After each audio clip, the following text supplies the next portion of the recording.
নরেন্দ্র মোদী সরকারের অধীনে দেশকে বুলেট ট্রেনের স্বপ্ন দেখানোর মাঝেই আরও একটি মাইল ফলক ছুঁয়ে ফেলল ভারতীয় রেল। দেশের প্রথম হাইপারলুপ লাইনের পরীক্ষা হয়ে গেল। মাদ্রাজ আইআইটি তৈরি করেছে পরীক্ষামূলক 422 মিটারের লাইন। দাবি করা হয়েছে ঘন্টায় 1100 কিলোমিটার বেগে ট্রেন ছুটবে এই লাইনে। রেল মন্ত্রকের তরফে জানানো হয়েছে এই ট্রেন চলতে শুরু করলে দেশের পরিবহন ব্যবস্থায় একটি যুগান্তকারী পরিবর্তন আসবে।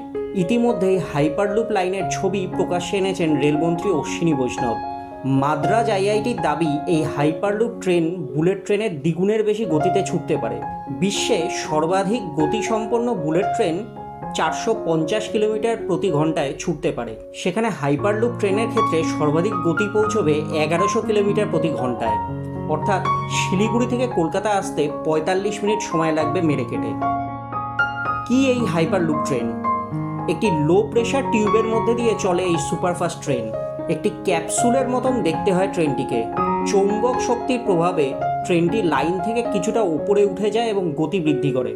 সাধারণভাবে লো প্রেশার টিউবে কোনো হাওয়া থাকে না, তাই সেখানে ভ্যাকুয়াম তৈরি হয়, ফলে এই গতিতে চলতে পারে ট্রেনটি।